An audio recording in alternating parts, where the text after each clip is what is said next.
चलिए तो आज का ऑनलाइन क्लास शुरू करते हैं। और आज की इस वीडियो में, आज की इस क्लास में सीजी टेट शिक्षक भर्ती और व्यापम की तैयारी करने वाले बच्चों के लिए बहुभुज और चतुर्भुज से संबंधित बेहतरीन नॉलेज लेकर आया हूं। तो चलिए, इस जो टॉपिक है, इससे संबंधित हर साल हर परीक्षा में प्रश्न पूछा जाता है। तो बहुभुज क्या है, बहुभुज कितने प्रकार के होते हैं, और बहुभुज के अंतर्गत चतुर्भुज के बारे में आज के इस क्लास में, आज के इस वीडियो में हम जानने वाले हैं। तो चलिए, बहुभुज क्या होता है, सबसे पहले उसकी परिभाषा थोड़ा देख लेते हैं। तो तीन या तीन से अधिक भुजाओं से बनी बंद आकृति क्या कहलाता है, बहुभुज कहलाता है।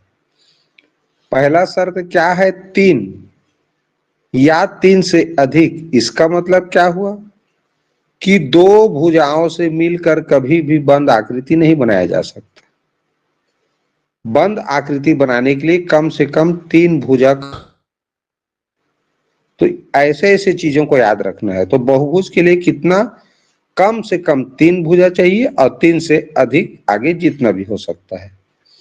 अब वो तीन या तीन से अधिक भुजाएं मिल करके बंद आकृति बनाना चाहिए, तब हम उसको बहुभुज को लेंगे, तब हम उसको बहुभुज बोलेंगे। जैसे मान लो ऐसे, अब ये भी तीन भुजा है, लेकिन ये बंद आकृति, ये तीनों भुजा मिलकर बंद आकृति नहीं बना रहा है। इसका मतलब हम इसे बहुभुज नहीं कह सकते। ठीक, तीन से अधिक भुजा है लेकिन बंद आकृति नहीं बनाया ना। ठीक इसी तरह, इस तरह भी कैसे कर सकते हैं। यहां देखें तो रहने को पांच भुजा है लेकिन बंद आकृति नहीं बन रहा है यहाँ पर, इसलिए इसे भी हम बहुभुज नहीं कह सकते। तो बहुभुज कहलाने के लिए क्या होना जरूरी है, तीन या तीन से अधिक भुजाओं से बनी हुई बंद आकृति का होना बहुत जरूरी है, तभी हम उसे बहुभुज कहेंगे। तो त्रिभुज जैसे क्या, कौन कौन सा है, जैसे त्रिभुज है, ठीक है। त्रिभुज में समबाहु, विषमबाहु, समद्विबाहु त्रिभुज होता है। चतुर्भुज है, चतुर्भुज में आयत पढ़ते हैं, समांतर चतुर्भुज पढ़ते हैं, सम चतुर्भुज पढ़ते हैं, समलंब चतुर्भुज पढ़ते हैं। तो चतुर्भुज भी बहुत सारे प्रकार के होते हैं, पंचभुज हो गया, षटभुज, अष्टभुज, इस तरह। तो ये सभी क्या है, बहुभुज के प्रकार हैं, बहुभुज का रूप है। बहुभुज के प्रकार नहीं, बहुभुज का रूप है। अब देखें बहुभुज का प्रकार, बहुभुज क्या होता है जान गए। बहुभुज का प्रकार देखते हैं तो बहुभुज दो प्रकार के होते हैं। कौन कौन सा, एक उत्तल बहुभुज, जिसे इंग्लिश में कॉन्वेक्स पॉलीगॉन कहते हैं। ऐसे बहुभुज जिनके सभी शीर्ष बाहर उभरे हुए हों और प्रत्येक अंतःकोण 180 अंश से कम हो, उत्तल बहुभुज कहलाते हैं।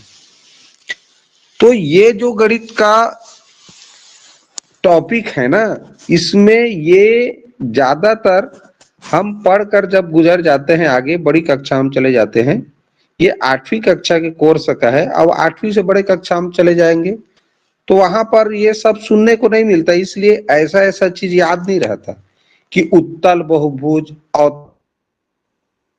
तो उत्तल बहुभुज का लक्षण क्या बताया, सभी शीर्ष उभरे हुए होते हैं और प्रत्येक अंतःकोण 180 अंश से कम हो, तो उत्तल बहुभुज कहेंगे।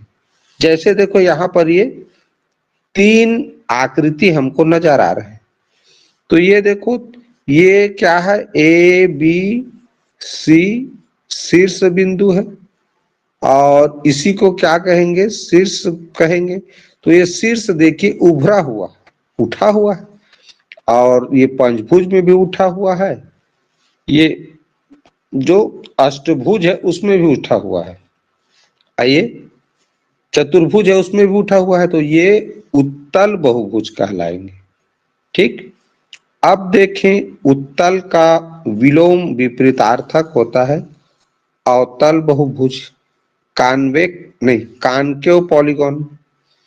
ऐसे बहुभुज जिनका कम से कम एक शीर्ष अंदर की ओर धंसा हुआ हो और कम से कम एक अंतः कोण 180 अंश या उससे अधिक हो, ठीक, 180 अंश से अधिक हो, अवतल बहुभुज कहलाता है। तो देखो भाई, उत्तल का विपरीत, तो अवतल में देखो ये वाला भुजा, देखो यहां पर जो शीर्ष बिंदु है वो कैसा है, ये धंसा हुआ है अंदर की ओर। इस चित्र में देखें, इस आकृति के चित्र में यहां धंसा हुआ है, इसमें यहां धंसा हुआ है। तो एक जो शीर्ष बिंदु है वो धंसा हुआ होना चाहिए। कितने शीर्ष बिंदु? एक शीर्ष बिंदु अंदर की ओर धंसा होना चाहिए और कम से कम एक अंतः कोण। ये देखो, ये अंतः कोण, कौन सा अंतः कोण, यहाँ पर देखो ऐसे चित्र बना, तो एक अंतः कोण देखो 180 अंश से अधिक होना चाहिए। तो 180 अंश से अधिक है, इसीलिए इसे हम अवतल बहुभुज कहेंगे। ठीक, उसमें उत्तल में जो जितने भी, सभी की बात हो रही है ना, सभी जो अंतः कोण होते हैं, यहां देखो ये जितने भी अंतः कोण बने हैं सभी का मान 180 अंश से कम ही होता है। ठीक है, उत्तल बहुभुज में। लेकिन अवतल में केवल एक की बात हो रहा है, केवल एक जो शीर्ष है उस पर जो कोण बनेगा, यानी एक जो अंतः कोण है वो, उसका जो मान है 180 से अधिक होना चाहिए। तो ये जो देखिए यहाँ पर जहां धंसा हुआ है, शीर्ष बिंदु धंसा है, वहीं पर 180 अंश से अधिक का कोण बनेगा, केवल एक अंतः कोण। तो ये हो गया अवतल बहुभुज। अब जो जरूरी चीज है उसको ध्यान देने के लिए यहां लिख दिया हूं, ध्यान से देख लीजिए।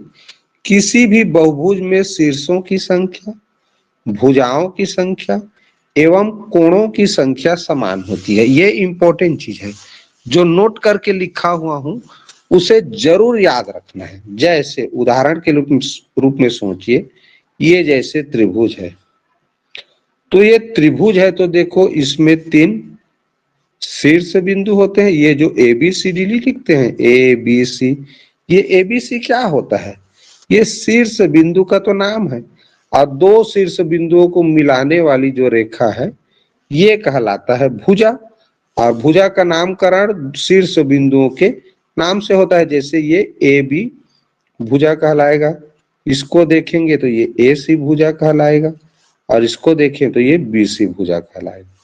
ठीक, तो देखिए त्रिभुज में 3 शीर्ष होते हैं, 3 भुजाएं होती हैं, 3 कोण होते हैं। तो किसी भी बहुभुज में ये जो तीनों की संख्या है ना वो समान होता है। किसकी किसकी? शीर्ष बिंदु की और भुजाओं की संख्या, भुजाओं की संख्या और कोण की संख्या, ये तीनों की संख्या समान होता है। ये याद रखने योग्य बात को याद रखना है। तो किसी भी बहुभुज के बारे में बात करें तो वहां पर भुजाओं की संख्या, शीर्ष बिंदु की संख्या और कोण की संख्या क्या होता है? समान होता है। अब देखें आगे, बहुभुज में विकर्ण, भुजाओं की संख्या और अंतः कोणों के योगफल में अंतर संबंध, तीनों में क्या संबंध है? विकर्ण, भुजाओं की संख्या और अंतः कोणों के योगफल में क्या संबंध है? चलिए देखिए, त्रिभुज को देखिए ध्यान से, त्रिभुज को देखते हैं, त्रिभुज के बारे में जानते हैं। तो त्रिभुज में भुजाओं की संख्या कितना होता है? 3। विकर्णों की संख्या 0 होता है, एक भी विकर्ण नहीं होते, और अंतः कोणों का योगफल 180 अंश होता है। ठीक, कोई भी प्रकार का त्रिभुज बना लो, चाहे भुजाओं के आधार पे समबाहु, समबाहु और समद्विबाहु, 3 प्रकार के त्रिभुज होते हैं। अगर भुजाओं की माप के आधार पे त्रिभुज का प्रकार बनाए तो 3 प्रकार का, एक समबाहु जिसकी सभी भुजाएं समान होती है, समद्विबाहु जिसकी 2 भुजाएं समान होती है, समद्विबाहु, और जिसकी तीनों भुजाओं का माप अलग अलग माप का हो तो वो विषम बाहु त्रिभुज कहलाता है। क्लियर। तो त्रिभुज में तीन भुजाओं की संख्या तो तीन होता है, विकर्ण एक भी नहीं होते, और अंतः कोणों का योगफल कितना होता है? 180 अंश। क्या बताना चाह रहा हूं आगे क्लियर होगा, ध्यान से देखो।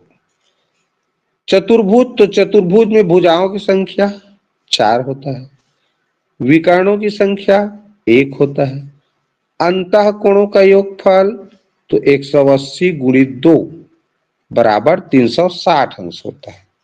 अब ये कैसे बना इसी को समझा रहा हूं, देखो ध्यान से देखो। ये बन गया हमारा एक चतुर्भुज। अब विकर्ण कैसे बनाते हैं? तो किसी भी एक बिंदु को आधार मान लेते हैं। मान लो यहां से मैंने आधार मान ली, तो यहां से ये जो ये बना, यही विकर्ण है। तो किसी एक बिंदु को आधार मानते, अगल बगल के शीर्ष बिंदु, ये वाला शीर्ष बिंदु और ये वाला शीर्ष बिंदु में कभी भी विकर्ण नहीं खींचा जाता, क्योंकि वो तो ये लाइन जुड़ा हुआ है ना, तो वहां बनेगा ही नहीं।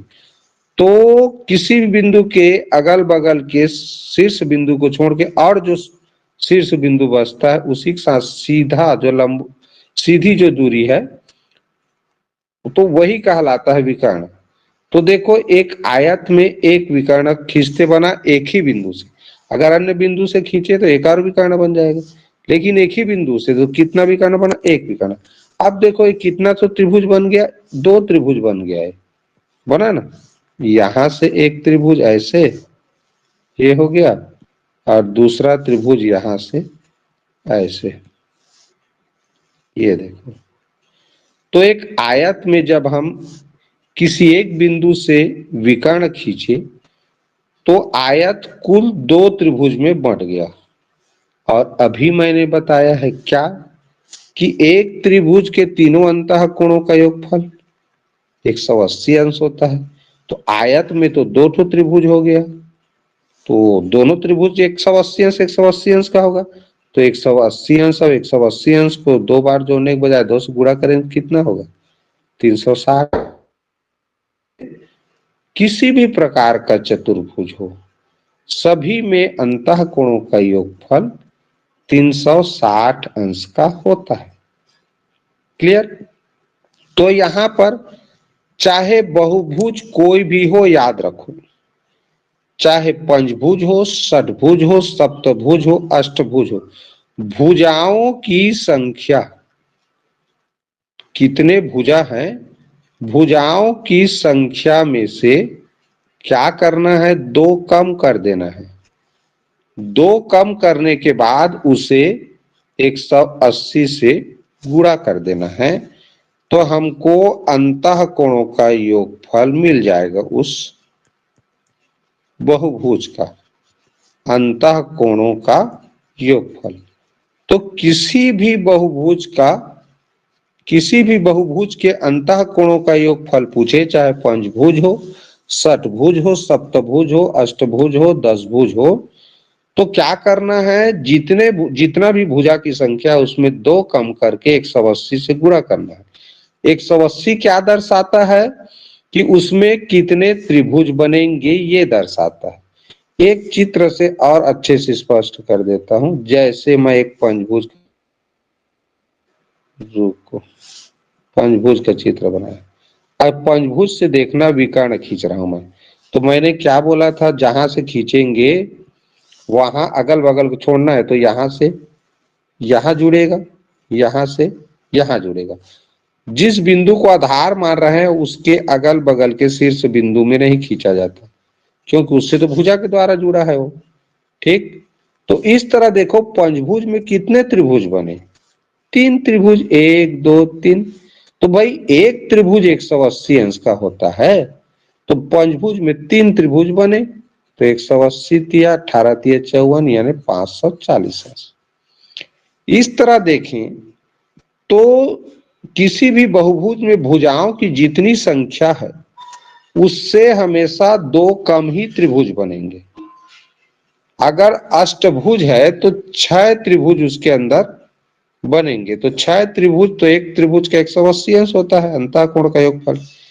तो अगर अष्टभुज के अंतःकोणों का योगफल पूछेगा तो 6 का गुणा करेंगे 180 अंश से। तो इस बेसिक कॉन्सेप्ट को समझ कर रखना है। वास्तव में 180 से गुणा क्यों किया जाता है, ऐसा भी हो सकता है कूट वाला प्रश्न में पूछ दे। तो 180 का पीछे वही है, माने पीछे कारण यही है कि उतना त्रिभुज बनता है, एक त्रिभुज के अंतःकोणों का योग है। अब 6 त्रिभुज बनेंगे अष्टभुज में, तो इसीलिए 6 के साथ गुणा होगा। पंचभुज में देखो 3 बन रहे हैं, इसलिए 180 का यानी त्रिभुज के अंतःकोणों के योगफल का 3 के साथ गुणा कर रहे हैं। तो बहुत ही ये बेसिक कॉन्सेप्ट है, बेसिक अवधारणा है, ऐसा नॉलेज बहुत कम मिलता है। ठीक, तो इस चीज को याद रखना है। तो ये जो सूत्र है बहुत जरूरी है। पंचभुज का निकालना रहे तो 3 के साथ 180 का गुणा, षटभुज के साथ निकालना रहे तो 4 के साथ 2 कम कर देना। अब क्यों 180 है इसका भी कारण बता दिया। तो नोट के अंतर्गत हमको जानना है किसी भी बहुभुज के अंतःकोणों का योगफल अगर पूछता है तो वो दरअसल उसके अंदर बनने वाले त्रिभुज की कुल संख्या, किसकी कुल संख्या, त्रिभुज की कुल संख्या से 180 का गुणनफल के बराबर होता है। ठीक, जैसे चतुर्भुज में चूंकि जब हम ये विकर्ण खींचते हैं तो 2 त्रिभुज बनता है, इसीलिए त्रिभुज की संख्या हुआ 2 और 180 के साथ उसका गुणा कर देते हैं, क्योंकि एक त्रिभुज के अंदर अंतःकोण कुल 180 अंश होता है। तो इस चीज को यहाँ याद रखना है, विकर्ण लिखा गया है, विकर्ण जगह में हमें त्रिभुज की कुल संख्या मानना है। और जो दूसरा याद रखने योग्य बात है, बहुभुज के अंतःकोणों का योगफल भुजाओं की संख्या में 2 घटाकर गुणा 180 के साथ, तो त्रिभुज के अंतःकोणों का योगफल मिल जाएगा। ये इसका सूत्र है जिसे मैंने अभी एक और फिर बताया है। अब देखें उदाहरण, जैसे कि पंचभुज के सभी अंतःकोणों का योगफल, पंचभुज में कुल 5 भुजाएं होती हैं, तो इस आधार पर 5 में से 2 घटाएंगे फिर 180 से गुणा करेंगे, तो इस तरह 5 में से 2 घटाएंगे 3 आया, 180 से गुणा किए 540। तो पंचभुज के सभी अंतःकोणों का योगफल इसी सूत्र या नियम के उपयोग करके क्या करना है, किसी भी बहुभुज के अंतःकोणों का योगफल ज्ञात कर सकते हैं। अगला देखते हैं नियमित एवं अनियमित बहुभुज। पहला हमने क्या जाना प्रकार, उत्तल एवं अवतल बहुभुज किसे कहते हैं।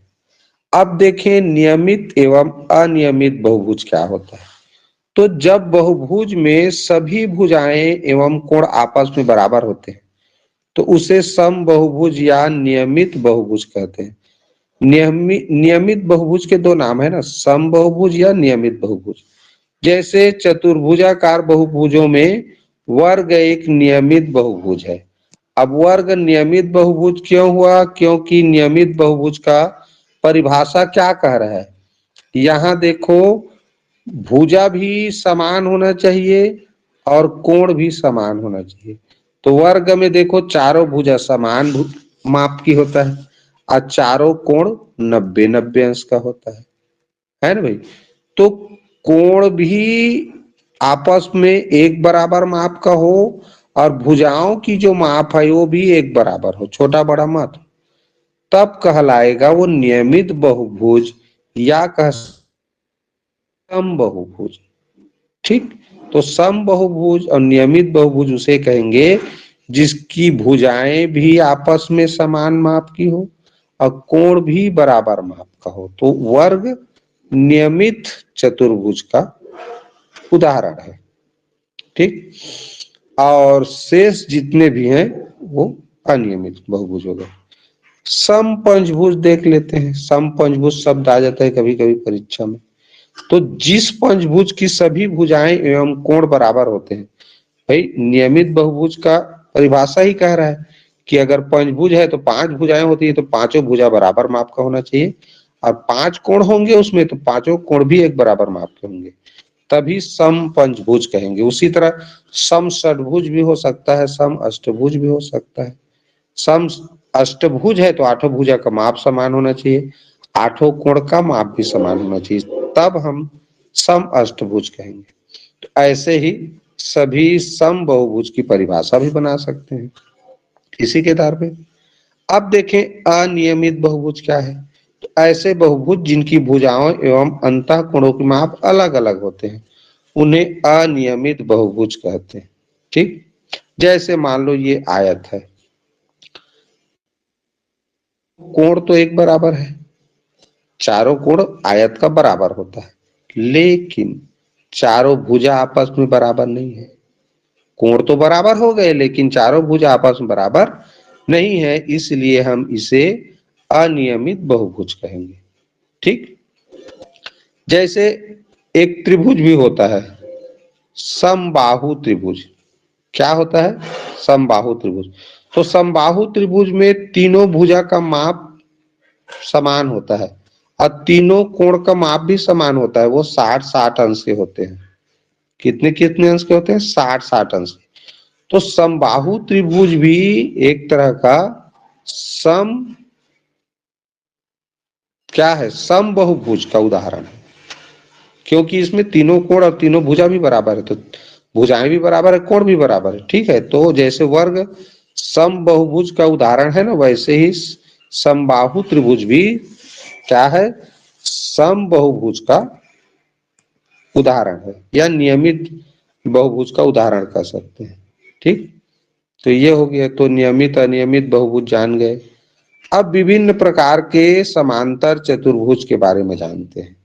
यहां से बहुत ही इंपॉर्टेंट टॉपिक शुरू होता है। तो आयत देखो, अब हम जो भी पढ़ रहे हैं आगे वो समांतर चतुर्भुज के अलग अलग रूप के बारे में पढ़ रहे हैं। जितना भी आप पढ़ेंगे पढ़ेंगे नीचे समांतर चतुर्भुज है सब। अब समांतर चतुर्भुज कौन कौन सा चतुर्भुज को बोलेंगे?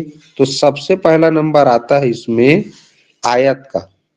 तो पहले ये जान लो कि आयत एक समांतर चतुर्भुज है। अब क्यों है समांतर चतुर्भुज? तो देखो, समांतर चतुर्भुज की परिभाषा क्या कहता है?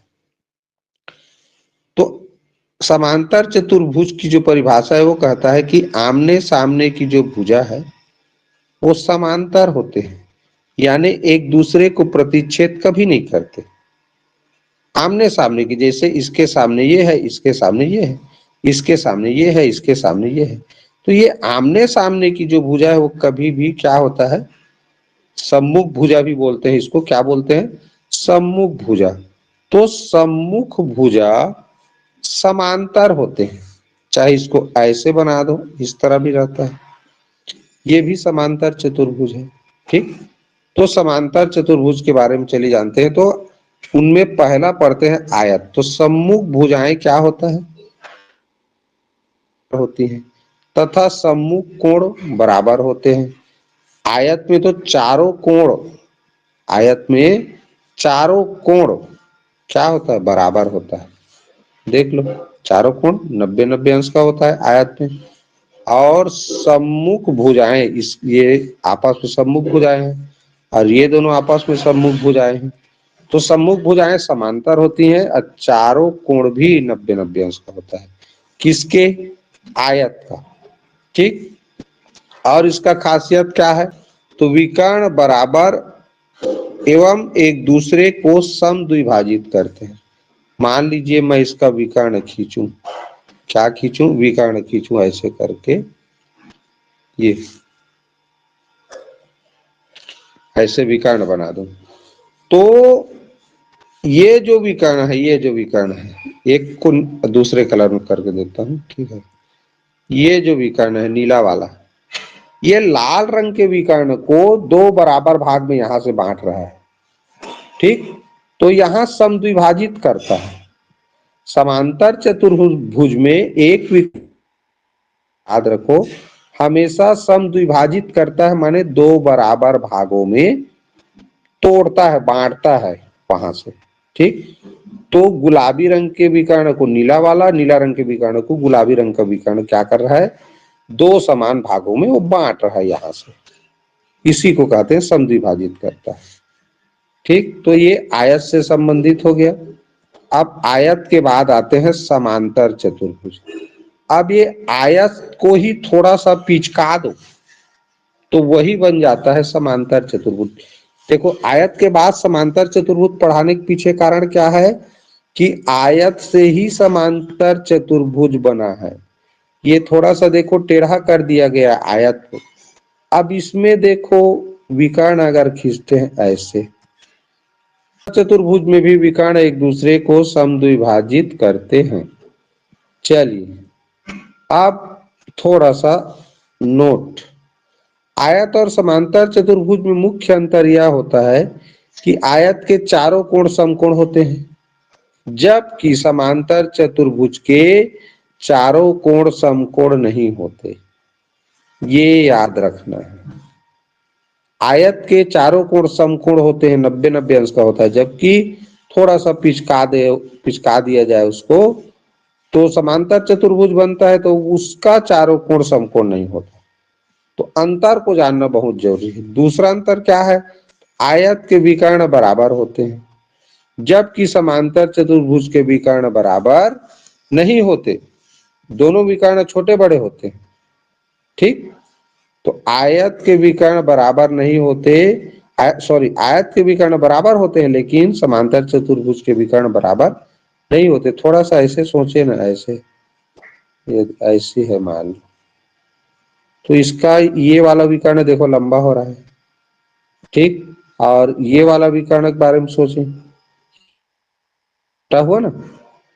तो समद्विभाजित तो करते हैं, इसमें कोई शक की बात नहीं है, लेकिन जो विकर्णों की जो लंबाई है, दो विकर्ण होते हैं समांतर चतुर्भुज में भी आयत में भी, तो आयत के दोनों विकर्ण का माप एक बराबर होता है, लेकिन समांतर चतुर्भुज के दोनों विकर्णों का माप एक बराबर नहीं होता। ये अंतर होता है, इस चीज को याद रखना है, यही मुख्य चीज है याद रखने का। तो चित्र ऐसे बनाएंगे पता चल जाता है, ऐसे ज्यादा पिचका वाला बनाना है ऐसे, तब पता चलता है। इसका फिर खींचेंगे ना तो ये पता चल जाता है। ये देखो ये ज्यादा लंबा पड़ रहा है, यहाँ से इसकी दूरी कम हो रहा है। ठीक, तो ये जो गुलाबी रंग में देखो मैं बना रहा हूं, ये वाला विकर्ण बड़ा है नीले विकर्ण से।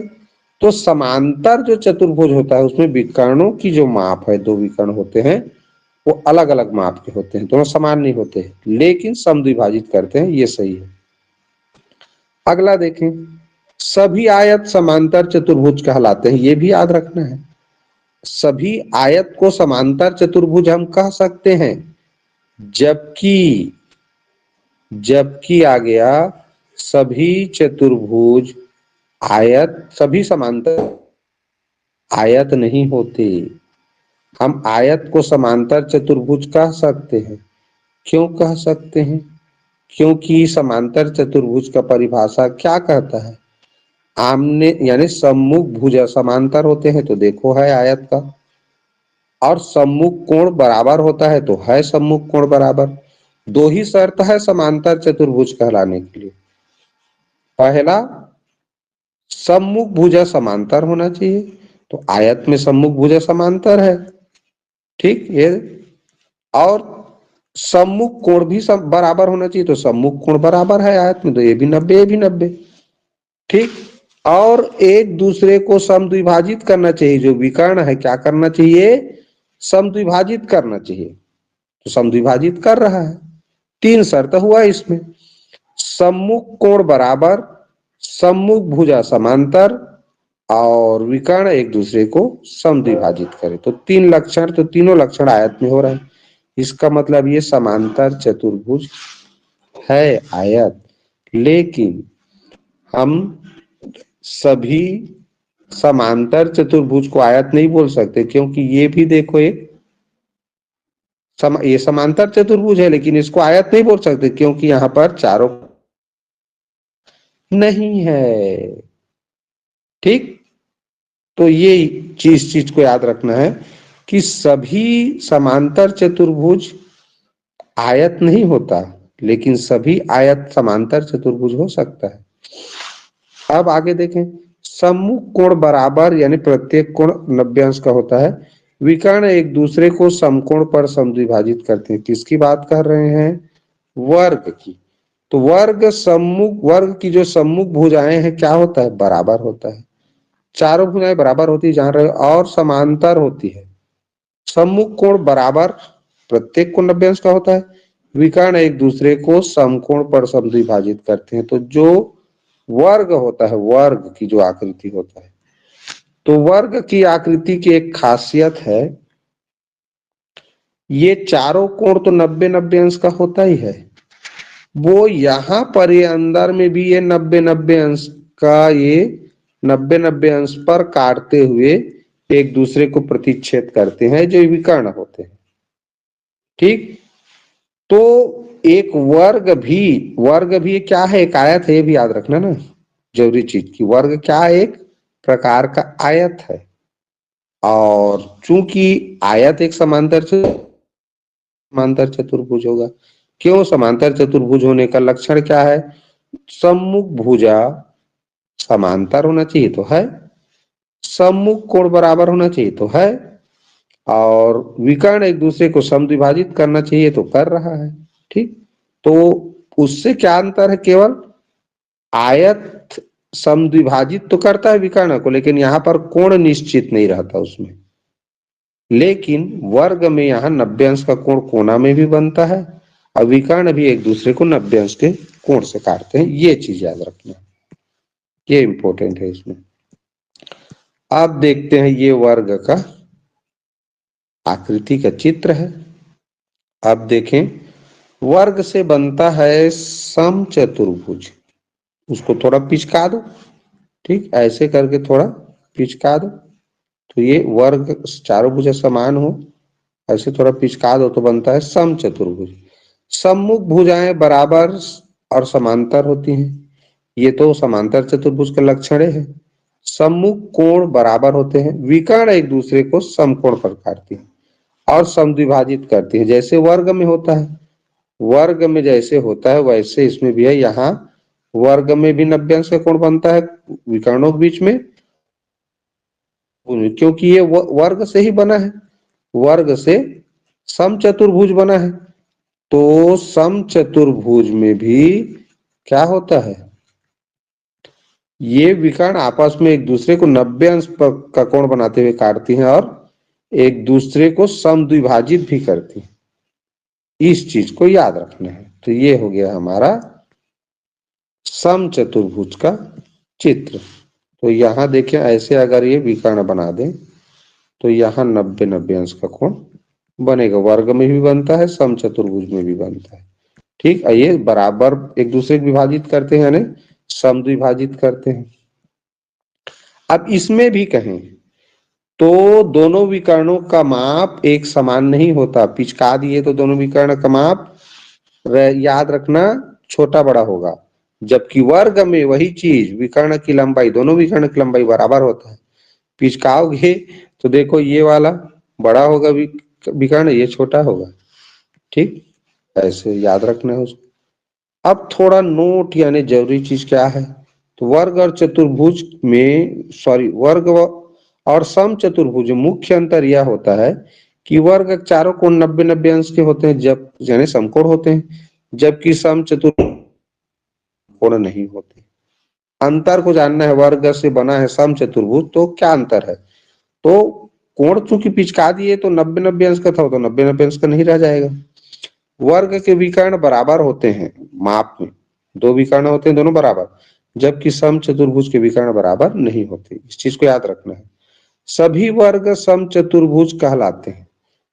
वर्ग को हम सम चतुर्भुज कह सकते हैं, लेकिन सभी सम चतुर्भुज को वर्ग नहीं कह सकते। ठीक, क्योंकि सम चतुर्भुज की जो परिभाषा है उसमें वर्ग आ जाता है, लेकिन वर्ग की परिभाषा में सम चतुर्भुज नहीं आता। भाई सम चतुर्भुज तो ऐसा है तो भी है, तो यहाँ चारों कोण 90-90 अंश का नहीं है तो वर्ग बोल ही नहीं सकते। लेकिन वर्ग को सम चतुर्भुज बोल सकते हैं, क्यों? क्योंकि सम चतुर्भुज का परिभाषा कहता है आमने सामने एक भुजाएं समांतर होना चाहिए। दे तो है भाई, सही है। और सम्मुख कोण बराबर होना चाहिए तो है, और एक विकर्ण एक दूसरे को समद्विभाजित यानी क्या करना चाहिए, समद्विभाजित करे, तो भी समद्विभाजित कर रहा है, और 90 अंश के कोण पर काट रहा है, तो काट रहा है इसमें भी, वर्ग में भी काट रहा है। इसलिए हम वर्ग को सम चतुर्भुज कह सकते हैं, चतुर्भुज को वर्ग नहीं कह सकते। ये प्रमुख चीज को याद रखना है। अब समांतर चतुर्भुज पर आधारित ये जो महत्वपूर्ण जानकारी है जिसके बारे में अलग अलग मैं बताया हूं, इसको जानना है, पढ़ना है तो इसका स्क्रीनशॉट ले लो। ठीक, इसके बाद ये सारा जानकारी ऊपर बता चुका हूं मैं। चलिए अब थोड़ा प्रश्नोत्तरी आते हैं। प्रश्न ये है, दोनों विकर्ण बराबर होते हैं, चारों में से कौन सा ऑप्शन सही है? आयत।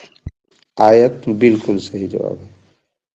आयत में दोनों विकर्ण समान होते हैं, जबकि समांतर चतुर्भुज, सम चतुर्भुज, समलंब चतुर्भुज में दोनों विकर्ण समान नहीं होते। क्योंकि अभी मैं समलंब चतुर्भुज ही बताया हूं, ये दरअसल इस तरह होता है जिसके केवल दो भुजा समांतर होते हैं। देखो, ये ऊपर का ए बी कहें और नीचे का सी डी भुजा, तो ये दोनों भुजा समांतर है। तो ऐसा चतुर्भुज जिसके दो भुजा समांतर हो वो कहलाते हैं समलंब चतुर्भुज। ठीक, तो समलंब चतुर्भुज में भी विकर्ण की जो लंबाई समान नहीं होता, केवल आयत में होता है। अगला देखें, किस चतुर्भुज में सभी कोण आपस में बराबर होते हैं? आयत। ठीक, आयत के चारों कोण 90-90 अंश के होते हैं। प्रश्न सा देखते हैं, समांतर चतुर्भुज का एक कोण यदि 60 अंश का हो तो उसके सम्मुख कोण का मान होगा 60। 60 अंश, बिल्कुल सही। क्योंकि समांतर चतुर्भुज में सम्मुख कोण, भुज में सम्मुख कोण क्या होता है? बराबर होता है। समांतर चतुर्भुज में सम्मुख कोण बराबर होता है, तो ये अगर 60 है तो ये सम्मुख उसके सामने का कोण भी बराबर होगा, 60 अंश होगा। ठीक है, अगला प्रश्न, किसी समांतर चतुर्भुज की संलग्न भुजाओं की लंबाई क्रमशः 8 सेंटीमीटर, 6 सेंटीमीटर हो तो उसका परिमाप होगा। परिमाप, उसका परिमाप प्रश्न में दिया क्या? भुजाओं की लंबाई क्रमशः, संलग्न भुजा उसे बोलते हैं जो भुजा आपस में जुड़ा हो वो संलग्न भुजा होता है। तो इसमें एक भुजा 8 सेंटीमीटर है और दूसरा भुजा 6 सेंटीमीटर, तो हमको दो भुजा का माप पता है। चूंकि समांतर चतुर्भुज है तो आमने सामने का भुजा बराबर होता है। समांतर चतुर्भुज में आमने सामने भुजा बराबर होता है, तो ये 6 है तो ये भी 6 होगा। ये 8 सेंटीमीटर भुजा का सामने वाला भी 8 ही सेंटीमीटर होगा। परिमाप मतलब होता है किसी भी बहुभुज का परिमाप, माने सभी भुजाओं के माप का योगफल। तो 8 8 16 और 6 6 12, या ऐसे जोड़ो 8 6 14, ये भी 8 6 14, तो 14 दूनी 28 सेंटीमीटर। सभी भुजाओं के माप के योगफल को परिमाप कहा जाता है किसी भी बहुभुज के। तो समांतर चतुर्भुज में 4 भुजा हैं, 2 भुजा का माप दे दिया था, तो सीधा करना था 8 6 14। अब चूंकि 2 भुजा और बचा ना भाई, वो भी 8 6 14 ही होगा, तो कुल मिला के 28 सेंटीमीटर हो जाएगा इसका आंसर। अगला खाली स्थान वाला देख लेते हैं। ऐसा चतुर्भुज जिसके विकर्ण बराबर होते हैं तथा प्रतिच्छेद बिंदु पर समकोण बनाते हैं, उस चतुर्भुज को खाली स्थान क्या कहते हैं? क्या कहते हैं? वर्ग होगा, वर्ग है ना। अगर विकर्ण समकोण बनाते हैं तो दो कंडीशन में बनाते हैं, एक तो सम चतुर्भुज में भी बनता है, वर्ग में भी बनता है 90 अंश का कोण विकर्णों के बीच। लेकिन दूसरा शर्त ये कह दिया ये कि विकर्ण बराबर होते हैं। तो वर्ग में तो विकर्ण बराबर होते हैं, लेकिन सम चतुर्भुज में विकर्ण बराबर नहीं होते, इसलिए उत्तर हो जाएगा वर्ग। अगला देखें, वह चतुर्भुज जिसमें केवल एक सम्मुख भुजा समांतर हो। एक सम्मुख भुजा तो खाली स्थान चतुर्भुज कहलाता है। जस्ट अभी बताया थोड़ा देर पहले। समलंब चतुर्भुज, समलंब चतुर्भुज, चतुर्भुज कैसे बनते हो कर चित्र मान ले ऐसे बना दें। एक भुजा ऐसे है, एक भुजा ऐसे है, एक भुजा ऐसे कर दिए। तो यहां देखें, यहां देखें तो ये ए बी सी डी नामकरण कर दें। तो ए बी भुजा और सी डी भुजा एक दूसरे के समांतर है, और ये दोनों भुजा ए सी और बी सी देखो समांतर, सॉरी बी डी समांतर नहीं है। तो ऐसा चतुर्भुज जिसमें केवल दो भुजा ही समांतर हो और बचा दो भुजा वो समांतर ना हो, तब उसे हम समलंब चतुर्भुज कहते हैं। ये ऐसे भी बनता है, इसका चित्र एक तो ऐसे। ये देखो ऊपर का ए सी डी भुजा समांतर है, जबकि ये ए सी और बी डी भुजा समांतर नहीं है। तो ये भी एक समलंब चतुर्भुज का चित्र है। तो एक सम्मुख भुजा अगर समांतर हो तो उसे कहते हैं समलंब चतुर्भुज। तीसरा, किसी बहुभुज में यदि 6 शीर्ष हों तो उसमें भुजाओं की संख्या कितनी होगी? 6। 6 होगा। कोण कितने होंगे? कोण भी 6। हाँ, इसको याद रखना है। शीर्ष, भुजा, कोण, बहुभुज में तीनों की संख्या एक बराबर होता है। जितने शीर्ष होंगे उतने भुजाएं होंगी, उतने ही कोण होंगे। लास्ट प्रश्न देखते हैं आज का ऑनलाइन क्लास का। यदि किसी बहुभुज में भुजाओं की संख्या n हो तो किसी एक शीर्ष से सभी विपरीत शीर्षों को मिलाने पर बनने वाले त्रिभुजों की संख्या होगी। अंतःकोणों का योगफल वाला जो सूत्र बताया उसी पर आधारित है। n minus n minus two into x80। ये n माइनस 2 इंटू 180 ये किसी भी बहुभुज के अंतःकोणों का योगफल जानने का सूत्र है। प्रश्न पूछ रहा है कि यदि किसी बहुभुज की भुजाओं की संख्या n हो, जैसे मान लो मैंने यहां एक पंचभुज बनाया तो यहां भुजाओं की संख्या 5 हो गया। तो किसी शीर्ष से, मान लो ये वाला शीर्ष मैंने ए नाम रख दिया, ए शीर्ष से सभी विपरीत शीर्षों को, तो ए से सभी विपरीत शीर्ष क्या होगा? ये वाला एक मान लो नामकरण कर देता हूं पहले, A B C D E. तो ए का विपरीत शीर्ष कहलाएगा ए का ये डी, ए का सी। ए के विपरीत केवल दो ही शीर्ष बिंदु है, डी और, तो एक शीर्ष से विपरीत शीर्षों को मिलाने पर बनने वाले त्रिभुजों की संख्या। तो देखो पंचभुज में कुल 3 त्रिभुज बने, तो ये त्रिभुजों की संख्या जानने का तरीका क्या है? तो कुल भुजाओं की संख्या में से 2 कम कर दो।